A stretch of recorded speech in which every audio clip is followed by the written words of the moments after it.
Hello गिबियावनो नोंथांमोनखौ बरायबाय जोङो दिनैहाय नोंथांमोननो मदुबरी सकआव मा होनो बेखौ आलायारन थियेटारनि मावखुलि जा काउन्टार बेखौ बेखेवनायनि नुथाय नोंथांमोननो दिन्थिनो आखायाव लादों। बेनिखायनो दिनैनि भिडिअखौ जोबजासिम नायनो थाखाय आं खावलायनाय थाबाय।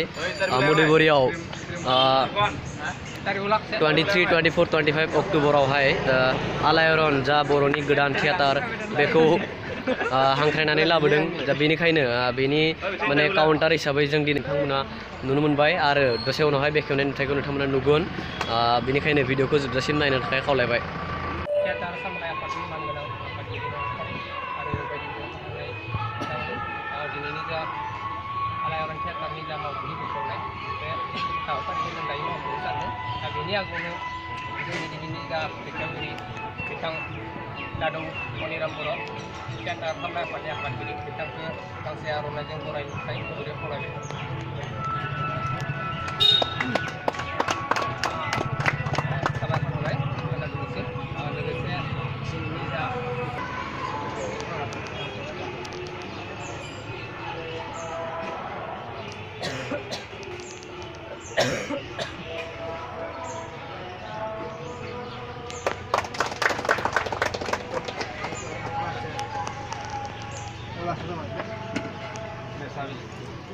Dele mesa.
जोङो दायो थियेटार सामलाय आफादनि बा मदुबरी दख'रा बे जा बर' फरायसा आफाद दङ बे बर' फरायसा आफादनि आफादगिरि बिथांनिफ्राय जों मिथिनानै लानि बे थियेटारखौ मानो थाखाय लाबोनाय जादों बा थियेटारनि सोमोन्दै एसे जों मिथिना लानि फै।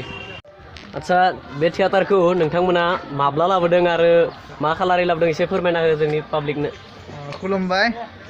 जों मदुबरी दख'रा दुलाराय बर' फरायसा आफादनि हांख्रायनायाव लाइब्रेरि लुफुंनायनि मुङै जों फैगौ 23, 24 आरो 25 अक्ट'बर खालाराव जों सानथामनि हाबाफारि लानानै आलायारन थियेटारखौ जों मदुबरी जोंग्लावरि क्लाबनि गेलेग्रा फोथाराव खुंफुंनो थाखाय थिग थाक खालामदों।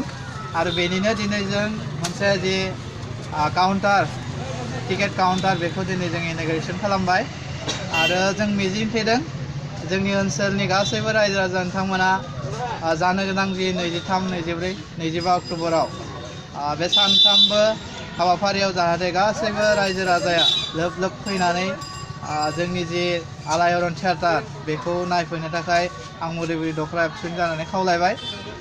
बेखौ जों मोनथिनाय बायदिब्ला आलायारन थियेटारा जोबोद दायो मुं मोनदों।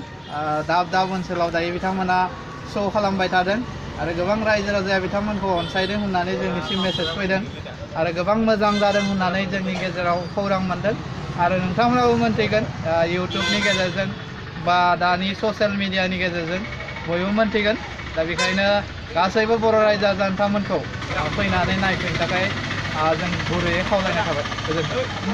नोंथांमोना बे थियेटारखौ लाबोनायनि माबाफोर टारगेट दङ नामा एसे फोरमायना होदो। बुंखाबाय आं जों लाबोनायनि जाहोना बेनो जोंनि मदुबरी ओनसोलाव मोनसे लाइब्रेरिनि आंखाल जादों आरो बे लाइब्रेरिखौ जों सुफुंनो थाखाय फरायसाफोरनि जि मोनसे आंखाल बिजाबनि जि बेखौ नोजोर होनानै जों लाइब्रेरि लुफुंनो थाखाय गोबां बोसोरनिफ्राय नाजाबाय थादों नाथाय जों माने मोगथाङाव जाफुंहोनो हायाखै।